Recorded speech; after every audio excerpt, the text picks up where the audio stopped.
This conference will now be recorded. Chairman O'Halloran, Here. Mr. Jones, I'm present. Ms. Odell.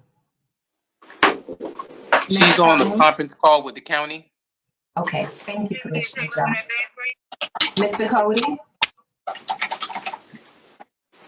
Mr. Leggett? Present. Dr. Robinson? Present. Mr. Lakakis? Mr. Emister? Here. Thank you, Beverly. Thank you. We have a quorum, Chairman. And I also wanted You to didn't call note Ms. that Commissioner Stone's also on that conference call. Or Okay. they're at the commission, both of them at the commission meeting. Thank you. So should we Did make tell a them motion to call in excuse? when they're done. So we don't want to excuse them at this point? They're supposedly calling in when they're done, so I don't know. I would ask Mike to hold any voting items until after the meeting is over on the commission room. Everything is a voting item though. So we have no presentations today? No, Oh, man. no. I don't know what to tell you, Jay. I think we can safely get the minutes approved. I agree. Mr. Chairman, Yes, this Ty. is Ty Butler. I'm here on the phone, and it sounded like two people came in while you were discussing the quorum. I'm not sure if they're board members or not. Beverly puts up the facials of the board members and the meeting Okay. attendees. We have 5, so we do have a quorum. Okay. I'm gonna just, I know Dr. Robinson sent in her corrections. I sent in mine. Beverly will finalize those after we vote. I'm just gonna suggest we vote on all 3 simultaneously since they go back to February. We have the February 25th board called meeting and the March board meeting. And I get a motion to approve those 3 sets of minutes. So I moved. move. Second. Second, I'll give Dr. Robinson the second on that. All those in favor, Beverly, do a roll call, please. Chairman O'Halloran, Yes. Mr. Jones, Move to approve. Ms. Odell is not on yet. And Mr. Cody, I think Mr. Cody was trying to join. Mr. Cody, are you on the call? Mr. Leggett? Your Honor, you- This is Mr. Leggett. Okay, we are approving the minutes on February 25th. I don't know how to use. I'm not sure how to use this thing. I'm getting locked out. Okay. Can you hear You can me? vote by voice vote. Yes. Okay, yeah, a voice vote is good. Dr. Yes. Robinson? Opposed? Yes. Sorry. Mr. Opposed? Mr. Emister? I'm sorry, I'm getting ahead of I myself. vote to approve. That's okay. Thank you. Go ahead, Chairman. Any opposed? Abstains? All right, now I have this screen up, but when I go to put up the meeting agenda, I lose you guys. So I'm gonna have to figure out how to do that. 2 tablets. I need about 5, Dr. Robinson. We have no I didn't print the agenda either, my fault. Next are the action items, and then after that is the presentations, which are none. All right, Mike, why don't you start the action items then? All right, so action items number 1, the first action item is to extend COVID-19 emergency measures. We request board approval of 1-month line extension of emergency measures implemented to respond to novel coronavirus COVID-19 state of emergency declaration. The staff recommends the extension of the following measures previously implemented by CAT's initial emergency response to the local, state, and federal COVID-19 emergency declarations, temporary suspension of fare collection, continue a fare-free for the duration of the health crisis will allow for social distancing and low exposure for bus operators as we continue to provide the service. The estimated financial impact weekly is about 45,700. 41,700 of that is fixed route, and 4,000 is paratransit. Continue the temporary service reduction. Continued service reductions designed to provide, critical transportation while maintaining, by minimizing exposure to risk for employees and the public. That will continue to run modified. It's a modified service on fixed route and reduced service hours of paratransit. Suspension of all services for DOT shuttle, senior circulator, Savannah State shuttle, and Savannah Bell's water ferry will continue.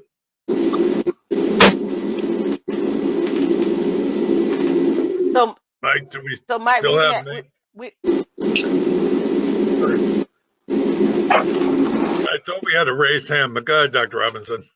My question was, without looking back at last month's minutes, have these lost revenue changed any at all? Are they the same? Do they stay pretty much the same? They stay the same, and they are the same. I thought so, but I forgot to look back to see. Okay. Yeah, I think other than farebox recovery, everything else was under contract, so the contract amounts should be the same monthly. Yeah, it runs out to about 71,000 a month. That includes the water ferry, SSU, senior circulator, and DOT shuttle. Yeah, I see it. Mm-hmm. Mike, are we still planning a reopening date on the 18th, or is that still up for decision? It's still, that is a tentative date.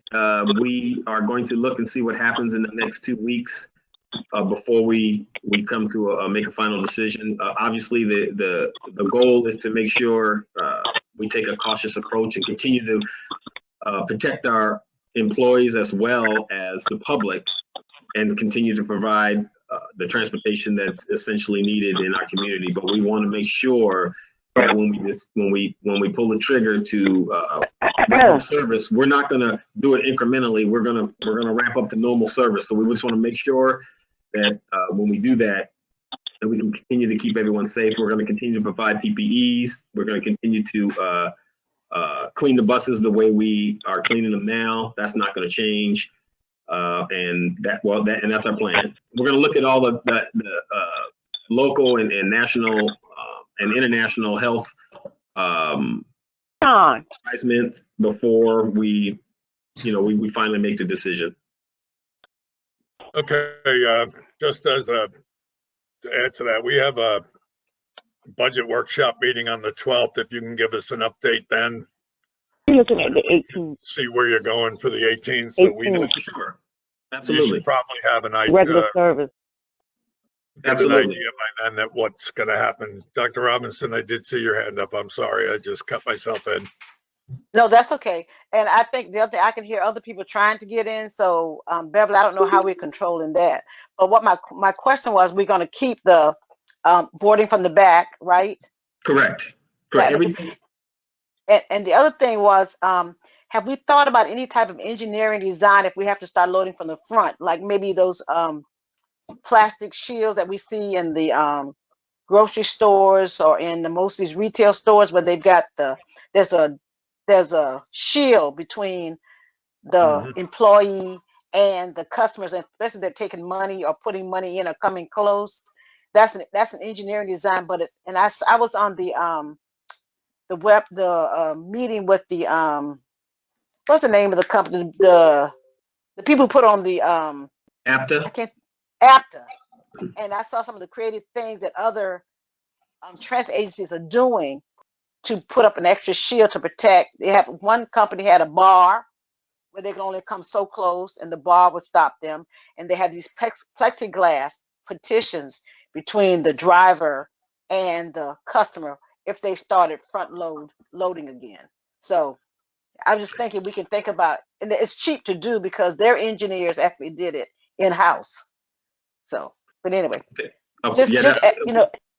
we have to start front loading doesn't necessarily mean that the virus, the threat is over. Yes, So ma'am. we still need to protect our drivers, is what my concern would be. And we share your concern. We've had internal conversations about that, and our maintenance director, Steve Boatwright, is looking into, and he's on those calls as well. And we're actively looking into what we can do when we go back to regular service and start collecting fares. And the plexiglass partition has come up, and that's something that we're looking at. And just as an aside, if we really think it's a danger to the drivers, I have, not sure, but I think we can continue fare free until it's safe enough where it won't matter where people come in. Because paying is the only time where it's at risk to our drivers, because we can shield off that front part of the bus safely with what we're doing now for the back end. And we're not losing like millions of dollars by going fare free for whatever extended period. So we can decide that. What I do need is a motion to extend the emergency authorization to Mike through the next board meeting in May, which is, oh, I just put my calendar away. The May board meeting. So can I get a motion for that? I'll make the motion, so move. Second? Second. All those in favor? I don't see Beverly. I think she may have lost Pete. You can say I can. Oh, here she comes. Never mind. Beverly, did you lose Mr. Peter? You're muted. She said she was setting him up in the other room. Oh, there you go. Yes. Okay, we have a motion and a second on extending the CEO emergency powers. Okay. So we Motion need a made roll by- call vote. You need to make sure Beverly got the recording of the motion in the second. Motion made by. Thank you. I think Dr. Dr. Robinson. Okay. Seconded by Clinton. Hey, Make sure you get- excuse sure me you- for interrupting. Dr. O, did you call for a vote on extension COVID-19 emergency measures? Yes, Okay. it'll be through May 26th, our next board meeting. So all we're voting is on the measures right now, right? Yeah, to extend Mike's executive authority until the next board meeting. Okay, so I think exu- this is just, So there's, Hello? go ahead. Can I- Three action Can I finish my question, please? Go ahead, Jay. So all we're doing is extending Michael Brown's authority, I guess, for another 30 days. Yes, sir. But this is not the extension of, I guess, the other piece, which is the No, I have, let me clarify, Commissioner Jones. Actually, the first action item is to extend the COVID-19 emergency measures. The next action item will be the CEO, extend CEO measures of authority. okay. So this is to extend emergency COVID-19. Sorry about that. I didn't have emergency the measures. agenda up. all right. I just want to make sure we're clear. We need to do them separate. Yes, yes. All right, so let's do if everyone who motioned and second is okay, we'll go with the extension of the COVID-19 emergency measures. That's the one, yeah. Okay, my motion Okay, and now- second still good? Now, was this to extend his authority to do what he thought was necessary? No, this is just the emergency measures. I didn't have my agenda up. I do now. Thanks, Beverly. And You're I thought it was welcome. just the opposite. I thought it was the CEO that we were voting on. I'm sorry, I missed that too. Yeah, we're going to vote on the extension of the COVID-19 emergency measures first, which is what Mike basically was telling us. Okay, well, I can keep my motion in place. I'm okay with that. Okay, Clinton, your second still valid? correct. Okay, let's vote on the COVID-19 emergency measures. All those in favor, Beverly, take a roll call. Do a roll call, yes, sir. Chairman O'Halloran, Yes.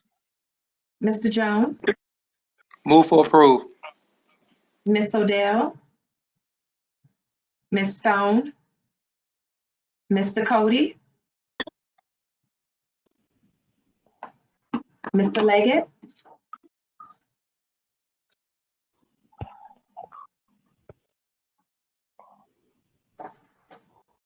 Dr. Robinson, Yes. Mr. Lakakis,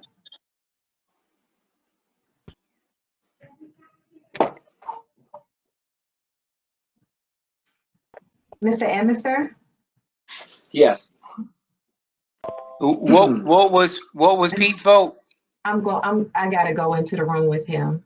Yeah, Okay. he didn't get to vote. He's having technical issues. I got you. I'm just making sure we hear it. I Yes, think sir. we lost Dietrich too.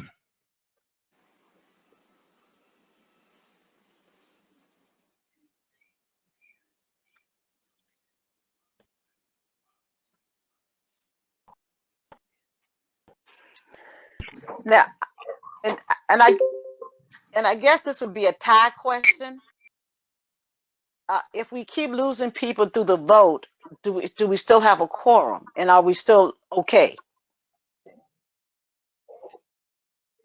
Well, to answer your question, I'm not okay with it if we lose people in a vote, because I think that it's very important that everybody who's on the call votes.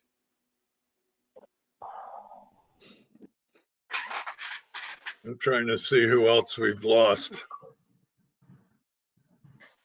But Jay, the legal part for me is if we don't have a quorum, we should not be taking a vote.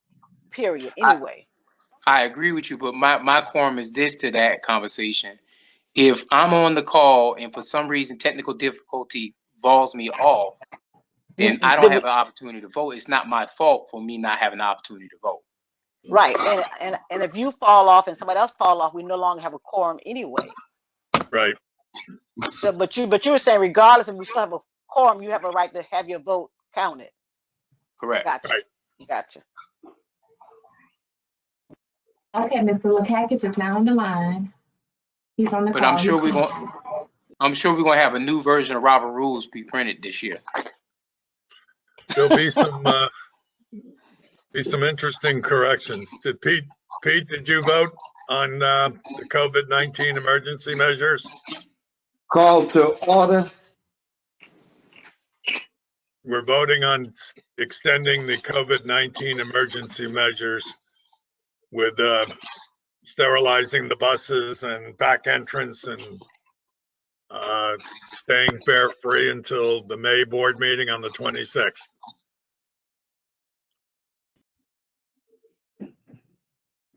You can just verbally say yes or no, Pete.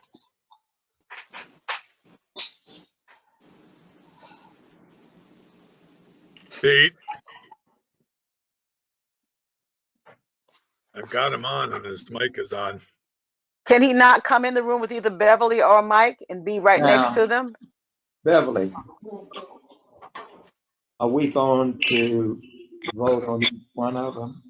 And then that's when we start for the action, right? Yes. How you doing, Pete? Good to see you too. Action item 1. We're voting to extend the emergency measures.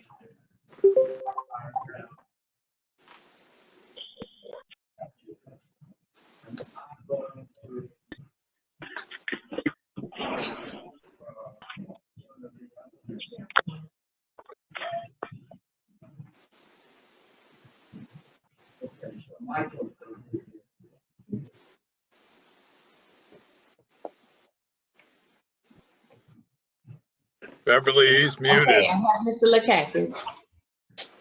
Okay, now call the meeting to order, huh?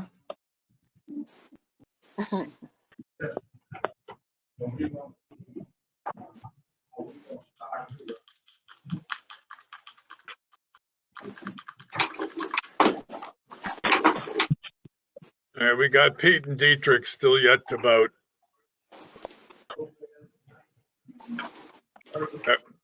Hang on, Dietrich. Oh, there you go. Yeah. We're voting to extend the COVID-19 emergency measures to the next board meeting. It was motioned and seconded. And I voted. Yes. Oh, yes. Thank you. We're just waiting on Peter now. He's muted, Beverly. Mike, whoever's in the room there. Yeah, they're discussing it. Beverly's discussing it with Pete.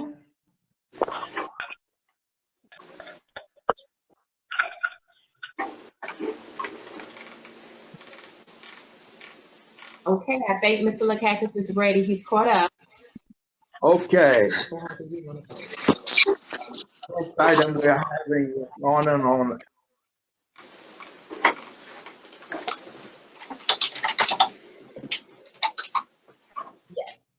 Okay, and that's when I'm asking any comment now. Are we gonna be,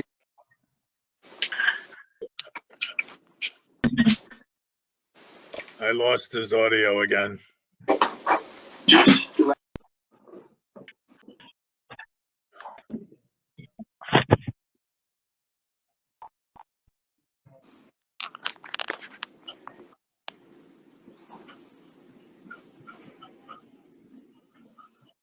He's going in the office with Beverly. They're gonna go in the office together. All right. I keep losing his mic anyhow, so I'm not sure where it's going.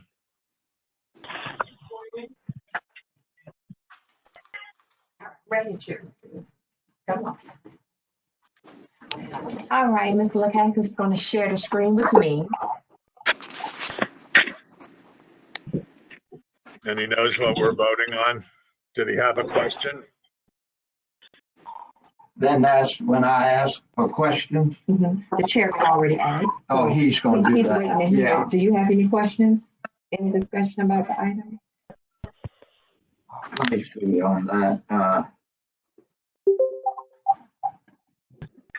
On the extension of the CEO Emergency Measures Authority. That's next, All Peter. right. We're doing the emergency All right, I'll measures. start out with number one, right? Yes. So how do you Yes. vote? How would you like to vote? Yes. Yes. We have yes. Okay. So I'm assuming that passed. We had 6 or 7 yeses. Okay, Mike, let's move on to the CEO emergency measure authorization. Okay, thank you, Mr. Chairman. The second item, action item is to request board approval to extend the authorization for the CEO to implement additional emergency measures deemed necessary to respond to the novel coronavirus COVID-19 state of emergency declaration. Let's see. Okay, do I have a motion? Move for approval. Second? Second. Okay, I have a motion and a second. Any discussion? Okay, I saw Dr. Robinson and Mr. Leggett for the second. Mr. Leggett can have it. Okay.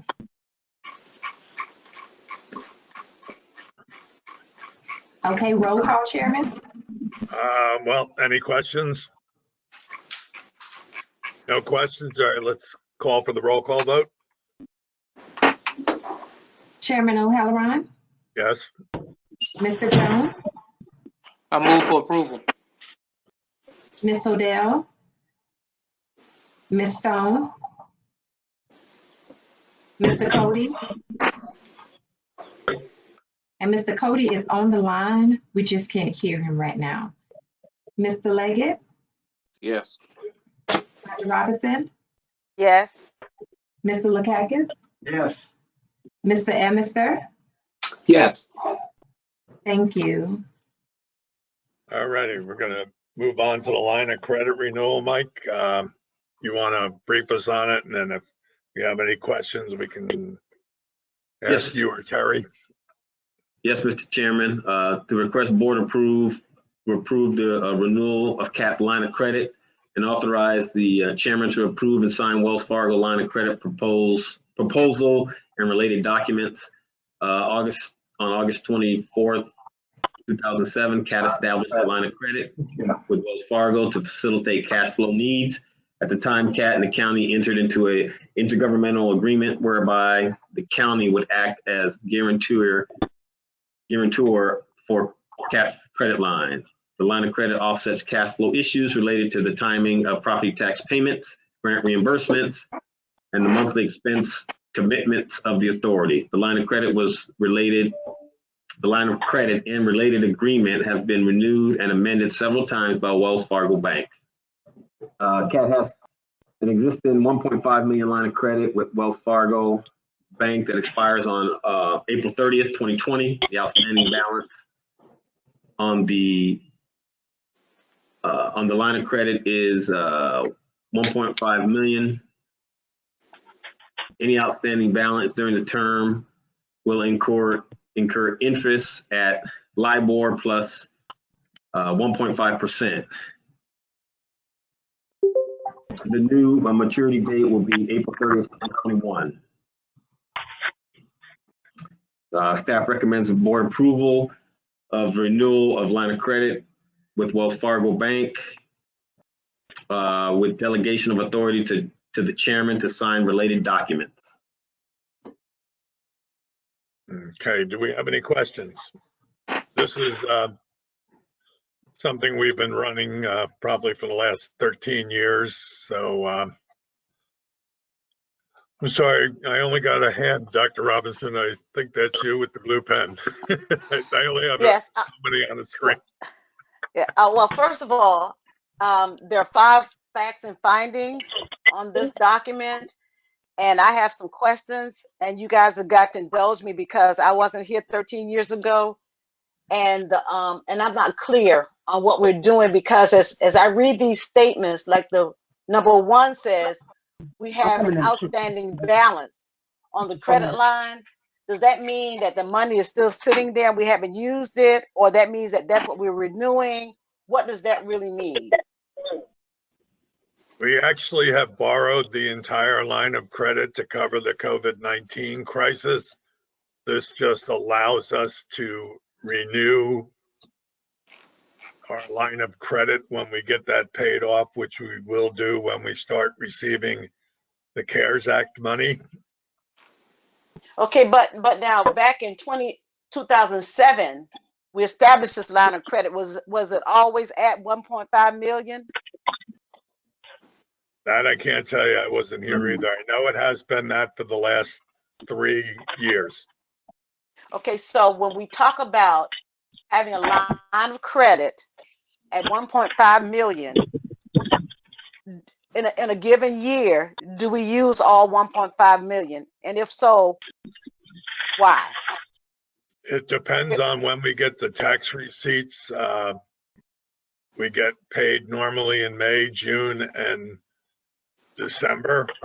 The line of credit was established because way back when, but recently we had to pay our $1 million loan payment in January, and that cleared out most of our cash. So the next 3 months we borrowed $500,000 to cover expenses until we got additional monies from the FTA fund from the tax revenues in May and June.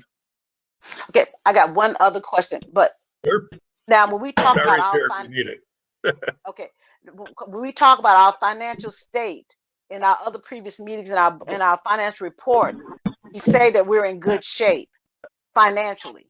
So my question is, I understand line of credit, I do understand that, but why do we have to use it if we are in financial shape, good shape? We only use it if there's a need where, because of the way the tax revenues come in, there's a large gap where we do not receive money. And some is on a monthly basis, some is on a half yearly basis. So it's just to cover expenses during the months when we come up a little short with tax revenue. Okay, and now it's been paid back every year that we've had it. It's just depends on, and especially this year where we're not sure what the tax revenues are going to be. so we pay back the 1.5 million in the year Yes. that it matures. Oh yes, as soon as we get the money, we pay that back. It's never extended past 1 year. Gotcha. Now LIBOR, I'm not familiar with, what is that? That's the London Interbank Offered Rate. Okay. Way to go, Mike. What does that mean, Mike? I like that So- you know what it is. Okay, so I had to do a little research on it, but so apparently what happens is banks in London, they call each other and they call like 18 banks and they come up with what if they were to borrow money, what would be the interest rate? They take they drop the 4 highest and the 4 lowest, they take the 10 and then they average what the interest rate would be. And that's what sets credit card interest rates, the house payment. That's what everything is. That's how the interest rate is pretty much set. Okay, I'm proud of you, Mike. I got now, Chairman. My question ma'am. to you is, what are those additional documents that we're giving you authorization to sign? What would that be? What would that look like? Oh, that's the contract it's printed on here after this. Mm-hmm. But it says it doesn't just say contract. It says other. How did it read? Dr. O'Halloran? Is that Terry? Yeah, so you will sign a formal note and also a resolution. So there's two, it's a formal loan closing, and it's the regular loan document. It's the Wells proposal that's attached to the board report, and then at closing there'll be a bank note and a resolution.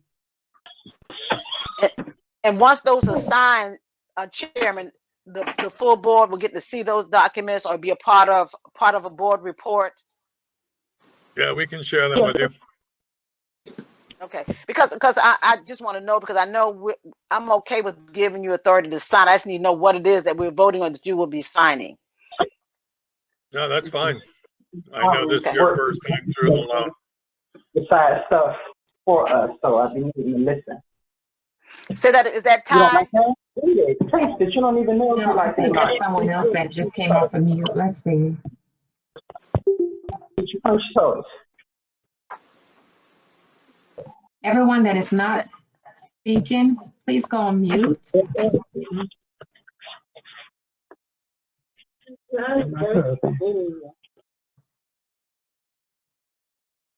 Okay, do we have any other questions on the approval for the continuation of the line of credit?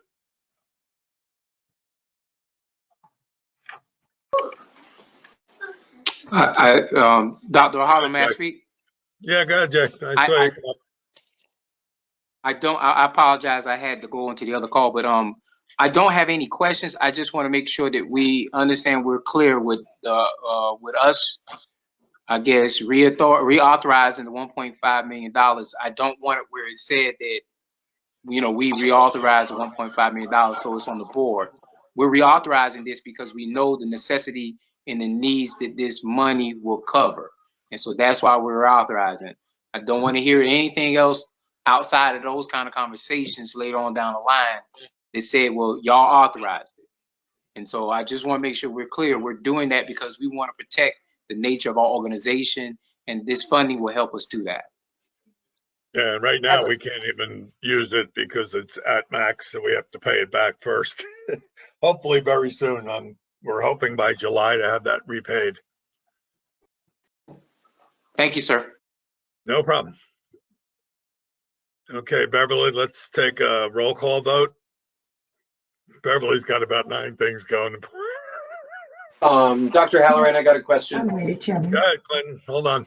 So this line of credit is guaranteed by the county commission, which it looks like it would be able to. That's what it says. It's guaranteed by the county commission, and so it won't go event into effect until they vote on it in their next meeting. Right, they have to approve it at the May 8th meeting. They're the guarantor in case we default. Got it. Thank you.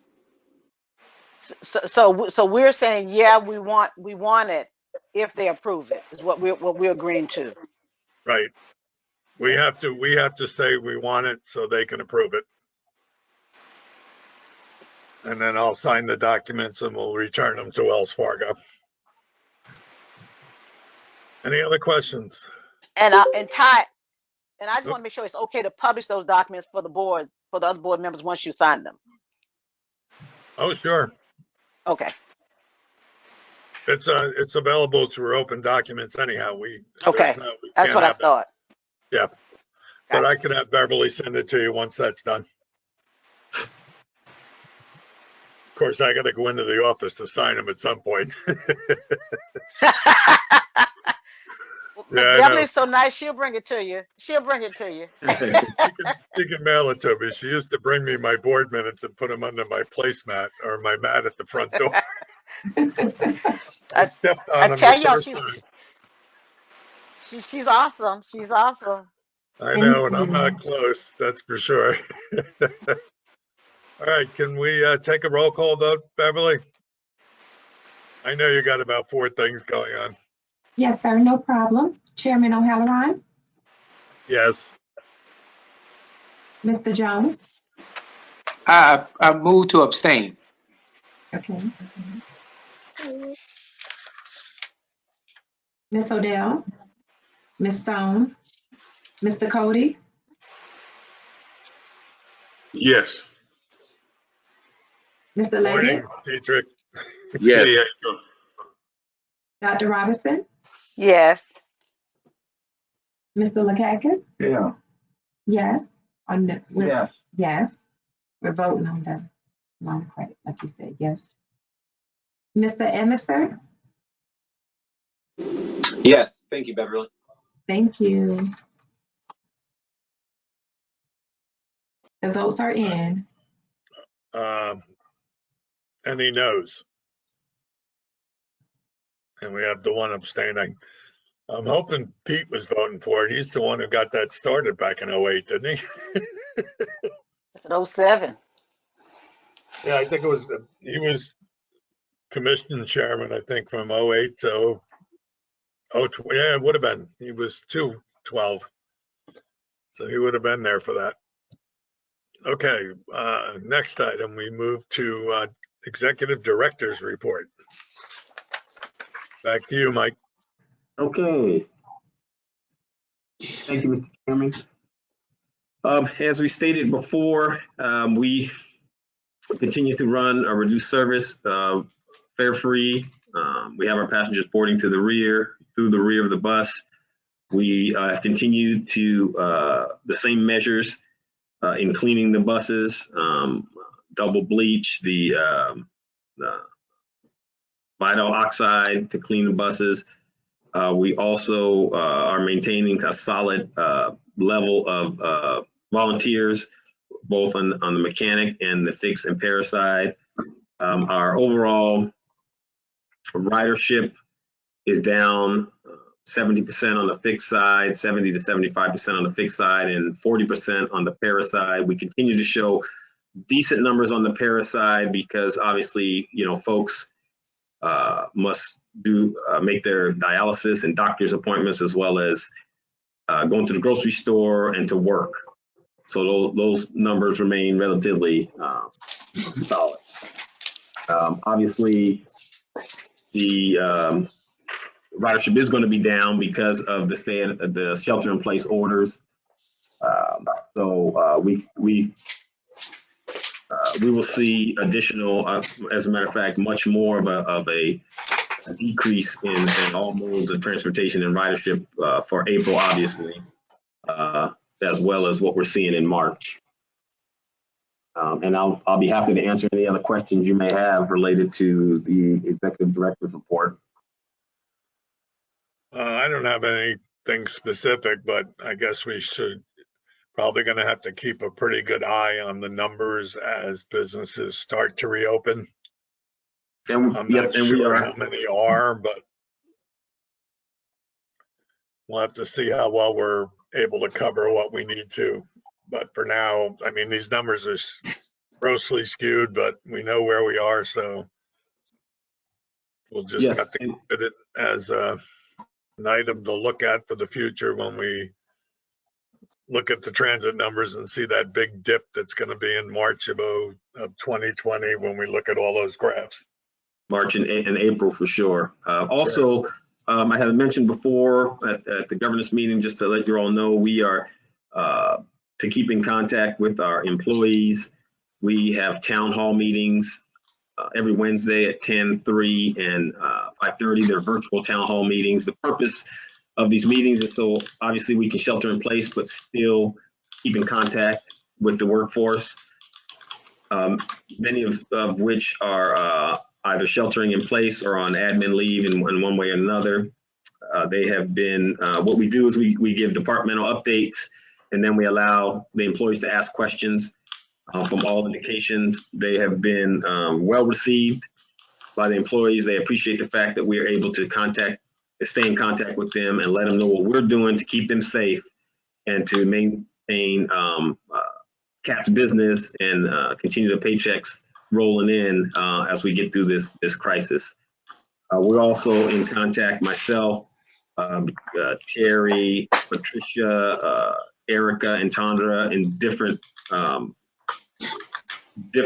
agencies between the CDC and local health agencies, the FTA and APTA, so we can stay in contact with what's going on across the country, best practices, what other agencies are doing. And that's worked out and been pretty beneficial for us too. So even though we are sheltering in place and we're down here in Savannah, we know what they're doing in California or in Washington or Atlanta or Jacksonville, because we're staying in contact with other agencies through APTA. I just wanted to add that as well. And I'd just like to say on a personal note, it's been amazing how well this organization has handled this emergency. A lot of other places didn't do quite so well as we have. I want to thank everyone, down to people sterilizing the buses, the employees going in and getting these paychecks out for people who need them. Everybody involved, the drivers who have volunteered their time to move people around. It's been a great experience being with this group during this. So thank you all. Michael Brown. Yes, ma'am. With your town hall meetings, what kind of when you say they're allowed to ask questions, how do you monitor the question that's being asked, the feedback is being given, and then revisit them again to make sure the employee is seeing the answer to the question being manifested? So some of the questions we can answer in real time as they're being asked. Right. The other questions that they're asking that we may need to do a little research on, Beverly and Dion, they take notes. They send the notes to me right after the town hall or before the next town hall, so we can do our research. It may be a maintenance question. It may be a safety question.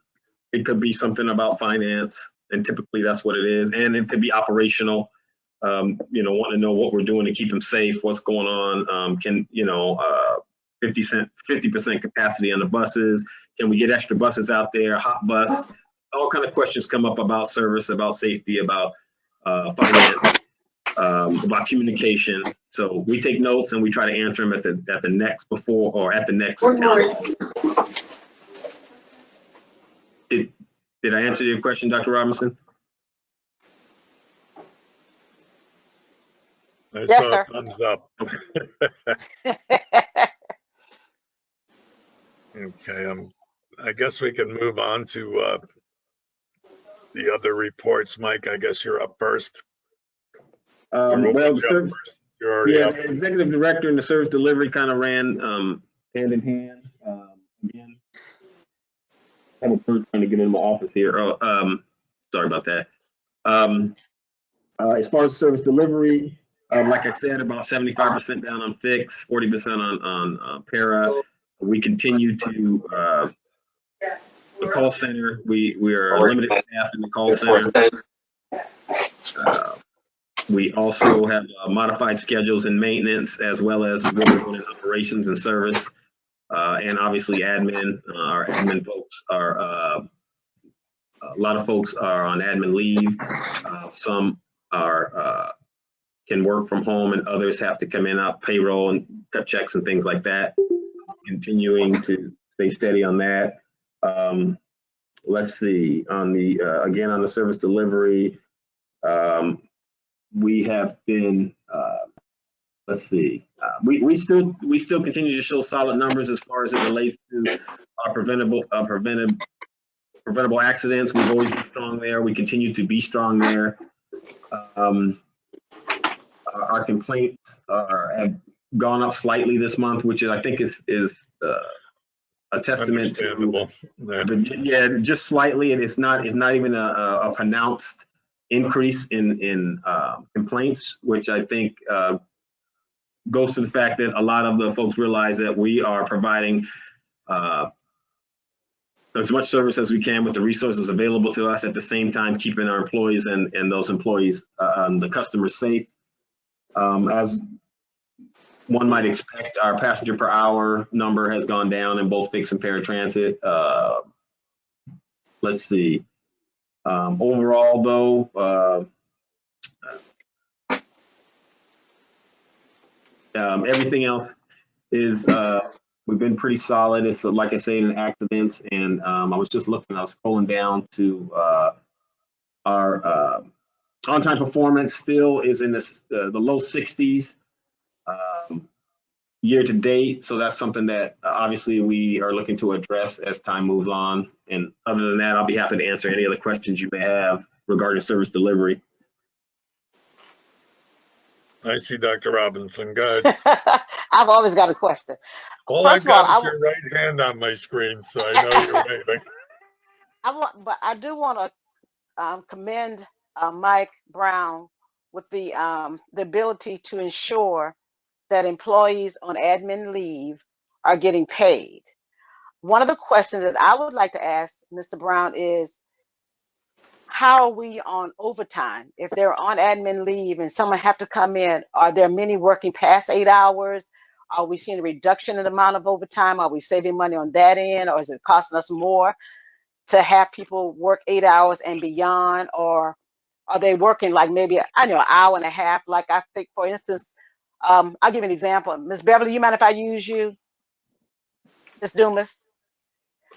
She's my example. Like, I know that sometimes she's doing things for us, that may go past whatever her normal hours are.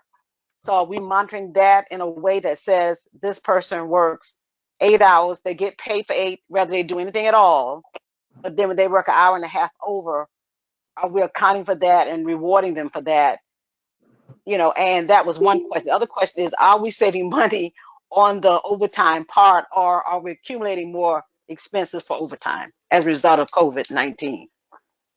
Okay, so on the admin side, most of our admin employees are salaried employees.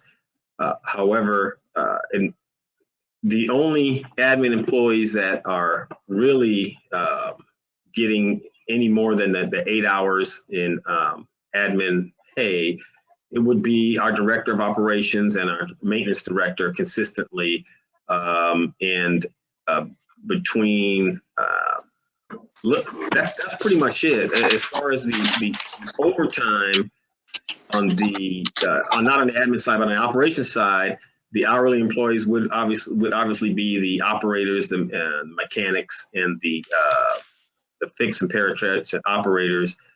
The fact that it's manageable what we're doing with overtime. They are getting a premium pay rate right now, time and a half, because we're an emergency declaration, emergency services. But as far as we are monitoring it, and usually very minimal admin people have anything over the 8 hour admin. As a matter of fact, there's only a handful that have any hours above the 8 hour that they're already getting paid on the admin. It's very few.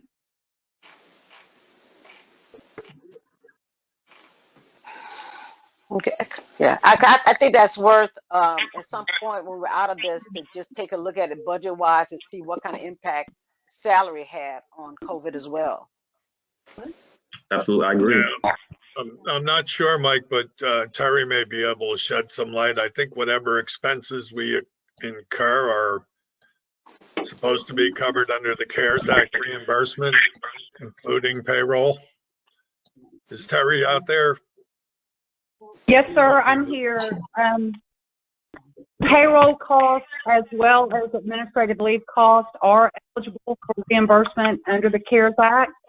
Okay. So actual cost of operations includes the premium pay for our operators and mechanics, and also the admin leave and additional pay to our admin staff when they work over the 8 hours in any one day. So we are paying everybody for actual time work, and we will get reimbursement from the CARES Act. Great. I understand good that news. part. Yeah, what my question was more about is what I think Mr. Brown did a good job of answering it for me was who were the individuals, and he said it was minimal. You know, that our folk are at home, you know, going through a lot of other stresses.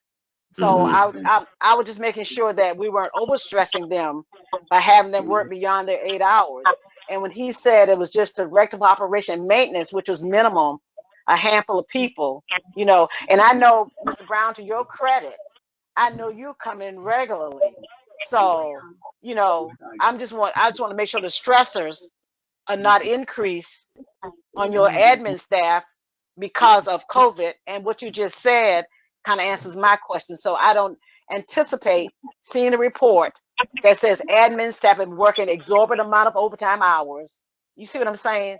That's what I'm asking about. I know we're going to get reimbursed, but you cannot reimburse people's emotional and stress levels. You can't reimburse them for that. You know, so money was not my concern.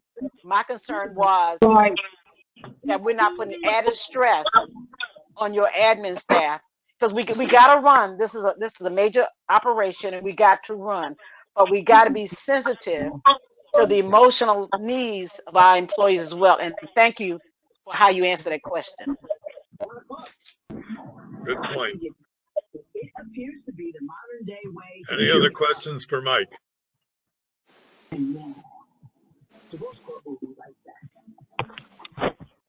All right, hearing no others, let's go to Terry's financial report. System development, Chairman. Do you want to cover it? We do system update.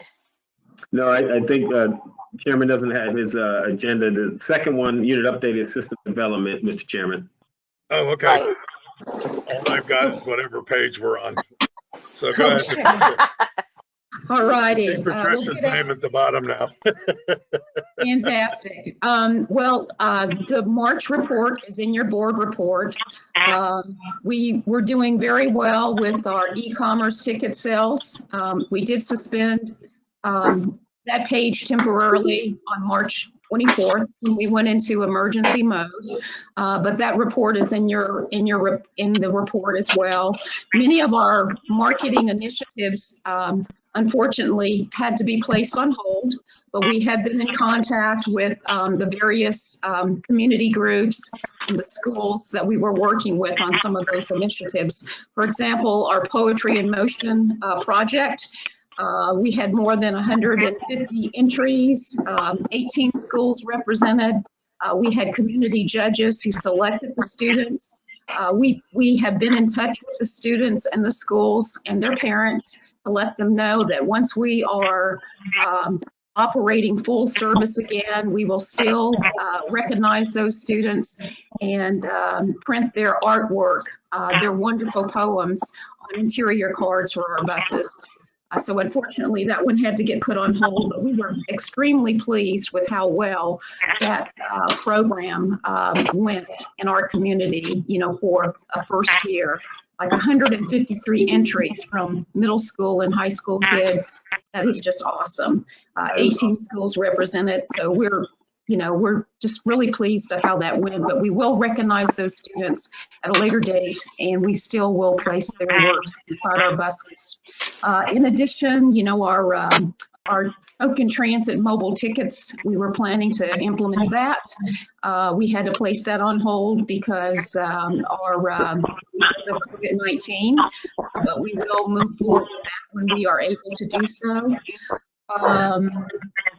Most of our focus has been on public information for our customers and the general public regarding the service level. So that has been our key focus since we've been in this emergency situation. We've sent out a number of news releases, media advisories. We printed lots of materials, posters for ITC, interior cards on the buses, just trying to communicate the level of service that we're providing, trying to reiterate the importance of social distancing and why we are having to run the buses at 50% capacity. So that has been our focus these last couple of weeks. That's about all I have, unless you all have questions. Dr. Robinson. You know, like I said, I was on the APTA website, and what I thought was interesting was that the other transit systems are willing to provide us their posters free of charge. So I thought, you know, given where we are, if you saw something you need, you don't have to reinvent it. You can always go and they'll send it. I thought that was awesome. So, but anyway, but you guys, that is fantastic, the way all of us work together. And we are also participate like in a marketing kind of committee. We're a chat room and share information there. So when we see ideas, and we did see some ideas like for some of the signs that we placed inside our buses to encourage people to space out more. So, you know, we found that on another system. So that's what I like about public transit, that all of us work together as a team and we'll share whatever good information that we have with each other. But good job. Good job. Thank you, ma'am. Patricia, I'm assuming we put the hold on the travel training as well. Yes, unfortunately, a lot of, you know, our major projects had to be temporarily placed on hold. We are planning to go forward with a community meeting on May 13th per the conversations at the governance committee. And so staff, we're making plans to hold our public meeting on May 13th via teleconference. Yeah, you went off for a minute. Yeah, we'll do both. We'll do both CAT mobility, which was scheduled for May anyway, as well as fixed route services. And my team, we brainstormed on Monday morning about how we can promote, you know, that teleconference. You know, we'll have to really do some things differently, you know, since it will be a teleconference. Yes, go ahead. That is on the agenda.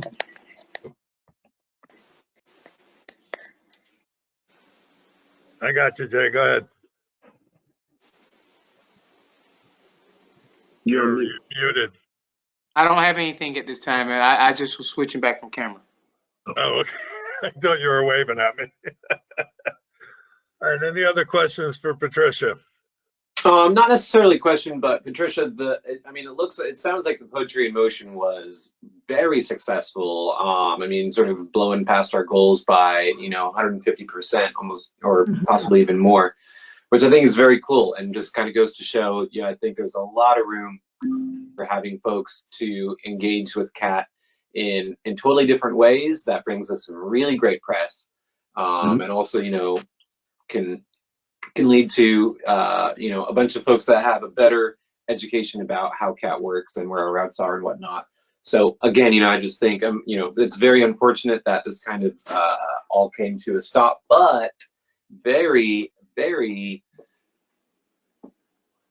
what's the word? Encouraging. So yes. I'm excited to see where we go from there with a whole bunch of different projects like this. Yeah, the team that worked on this project, they did an outstanding job in getting the school system support. Really helped us as well. You know, 153 entries. That's just awesome.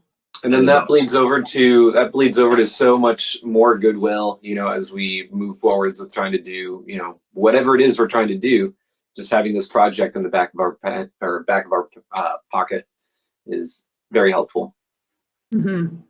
Yeah, even we were disappointed too. As you know, we were preparing for a number of community events, but of course all of those got canceled as well. You know, like Earth Day, you know, we were making plans to participate in Earth Day again, and so that got put on hold too. But that's okay. We'll get out of this. That's all I have. All right, thanks, Patricia. Terry, can we go to financial? Because then we have our executive session after that. Good morning, everybody. The financial update is in your package. It includes our financial results through the month of March. And we have incorporated the fare-free and extra cost for reduced service into our projections. And the bottom line will hold through this fiscal year end, even before we record the revenue associated with the CARES Act. I can give a quick status on that application. We're working every day with Region 4. That application is final and is being ready to be formally submitted through Region 4 Atlanta's back-end process, which means it will move from Atlanta to DC for Department of Labor certification, then back electronically to Region 4. They will ask us to execute the grant, and then we'll be able to access the cash.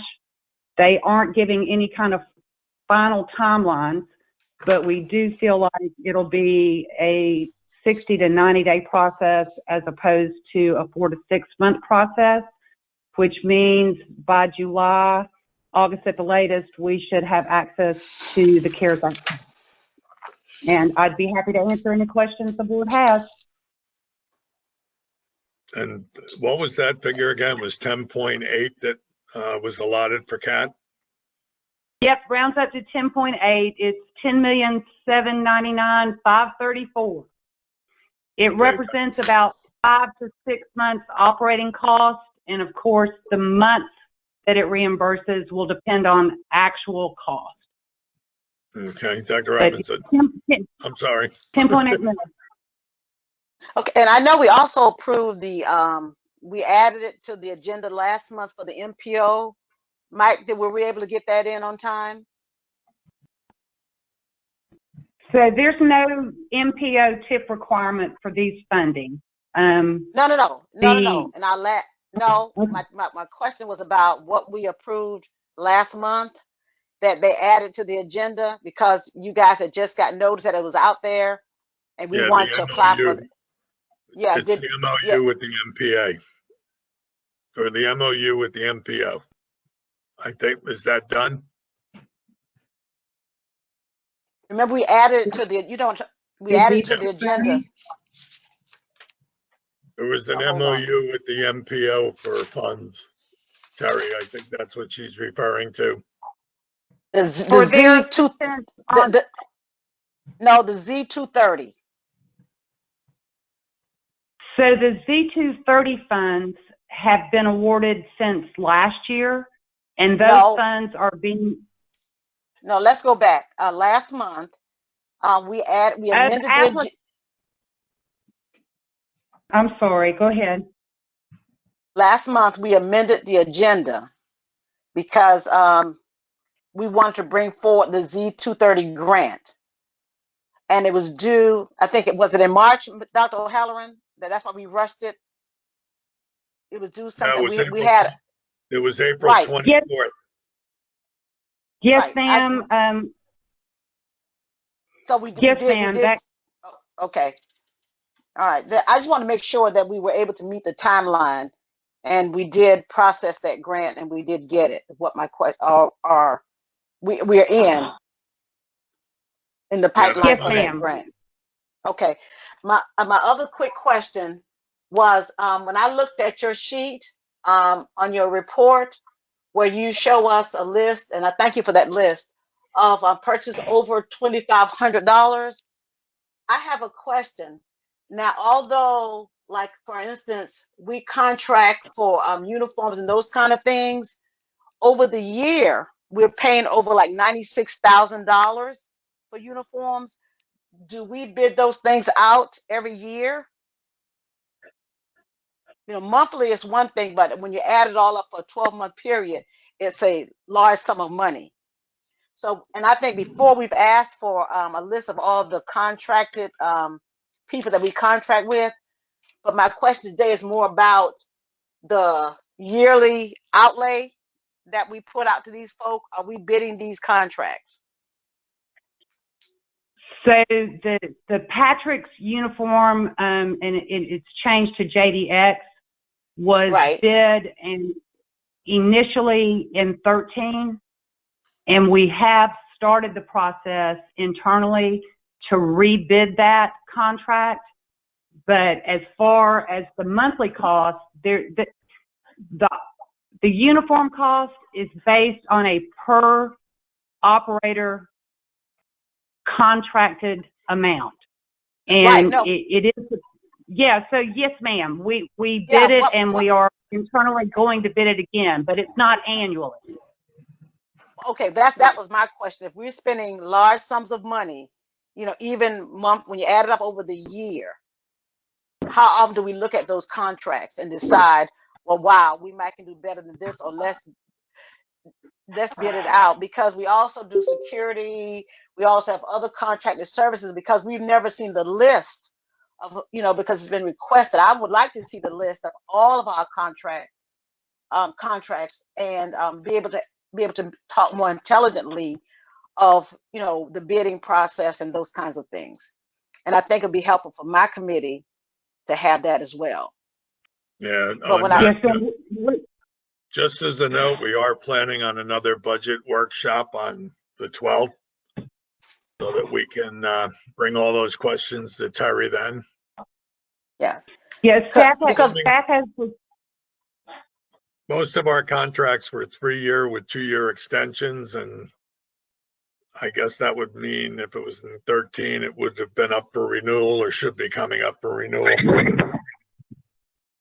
the timeline is different depending on the nature of the contract. And Dr. Robinson, we've prepared the list of contracted services, both professional and operating, to be included in the budget information that we share. that'd be But great. That'd be great. Yep. And we do look at it every year. Our director of maintenance has hands-on with most of the operating contracts. It'd be uniforms, parts, fuel, and he looks at that on an ongoing basis. We look at it as a group through the budget process, and we'll be happy to report back to the board during the next workshop the results of those assessments. And you know, and we got to bear in mind, these folk want our business, so we have Yes, they do. negotiating, and we have negotiating leverage. We don't have to settle the same thing year after year. So, you know, they want our business. Any other questions for Terry? And just as for an announcement, the committee meetings are scheduled for May 5th. If the chairman decide that they want to hold a meeting, that's fine. If they don't think it's doable, then you know, they can cancel it, but just let me know. The budget workshop will be held on the 12th. Did we pick a time for that Mike. budget workshop? Sorry, Jay, go ahead. Mike, Go ahead, Jay. we want to move forward with our meeting, and like I instructed in our governance meeting, Beverly, can we make sure we send that information out when we do this via Zoom or GoToMeeting, or how we do it, so the public can be aware of it and so we can move forward on the meeting for us? Yes, sir. I'm sending out after this meeting. I didn't want our board to get confused with the meeting invites. So as soon as we end this one, I'll set the one up for the 5th. Yes, sir. And I appreciate it. Thank you. But I do want to move forward on it. Yeah, Dr. Robinson as well, Beverly. Yes, ma'am. And I have Mr. Emerson as well. Thank you. Do we have a time for the budget meeting or the budget workshop on the 12th? Did we make that 11 o'clock? What time is that, Beverly? We can do 11 or 1 o'clock. Let's do it at 11 o'clock. We're going to move the governance meeting to the 19th at 11. And then our regular board meeting on the 26th.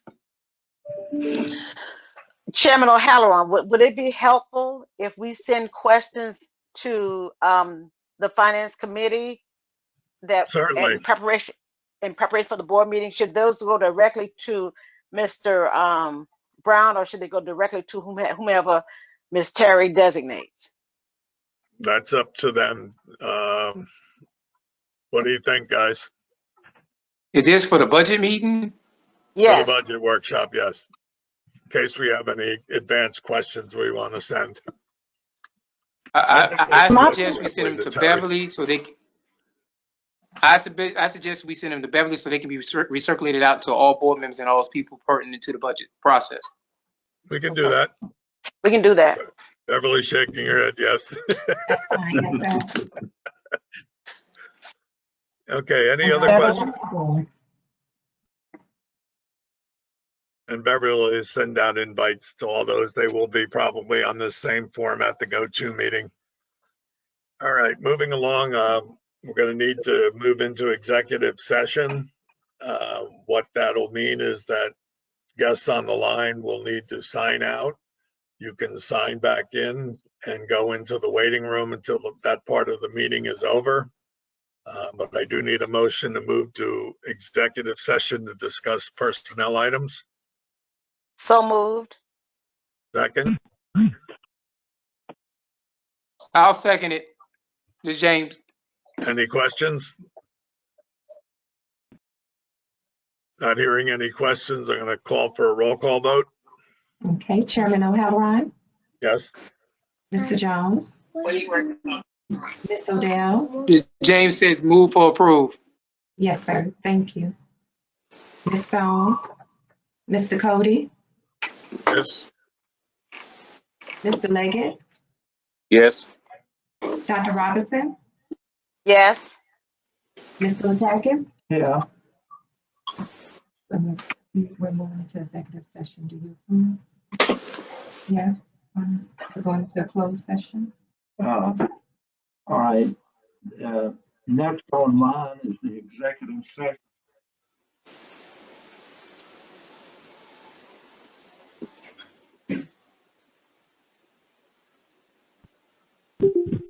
Yes. You go ahead and say yes now. Yes. So they can hear you. Okay. Yes from Mr. Latakis. Mr. Emerson? Yes. Thank you. Thank you, Beverly. Okay, so now, Ms. Beverly, all of us should sign off, Ms. Beverly? No, bear with me, and I'm going to dismiss all the calls except the board members. So we stay on. You stay on. And Yes. Ty and Beverly. And Mr. Butler. Beverly, this is John B. Jeff and I are already on. Okay. Great. Now, Don't Mr. John, dismiss if I don't see your name, I'm going to dismiss you, and then we'll have to reconnect. Right now, I'm not seeing your name.